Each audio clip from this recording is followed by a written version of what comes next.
Hi friends, உங்கள் வீட்லேயும் மாவு காலி ஆயிடுச்சா? டிஃபனுக்கு நெக்ஸ்ட் என்ன பண்ணலாம்னு யோசிச்சுட்டு இருக்கீங்களா?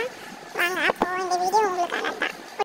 அதுக்கு நார்மலாக அரிசி எடுத்து ஒரு 4 மணி நேரம் ஊற வச்சு 2 பொட்டேட்டோ பாயில் பண்ணி அதை எடுத்து ஸ்மாஷ் பண்ணி வச்சுக்கோங்க. நெக்ஸ்ட் அது ஒரு மிக்ஸி ஜாருக்கு வந்து ட்ரான்ஸ்ஃபர் பண்ணி கொஞ்சமாக தண்ணி விட்டு அதை ரெண்டும் மாவு பதத்துக்கு அரைச்சி எடுத்து வச்சுக்கோங்க.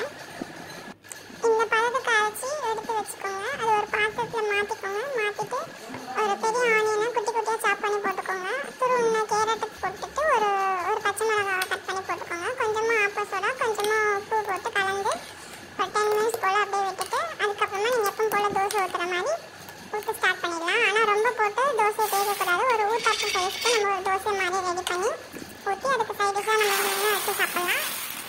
மாவு காலி ஆயிடுச்சு, அடுத்து என்ன பண்ணுறதுன்னு யோசிக்க வேண்டாம். இது மாதிரி ஒரு 4 ஹவர் ஊற வச்சிங்கன்னா அடுத்த நிமிஷமே நமக்கு வந்து டிஃபன் ரெடி ஆகிடும். அப்போவே செஞ்சு அப்போவே சாப்பிட்லாம். இதுக்கு ஒரு நாள் ஃபுல்லாக வெயிட் பண்ணணுன்றதுலாம் இல்லை. உங்கள் வீட்டில் இது மாதிரி செஞ்சு சாப்பிட்டு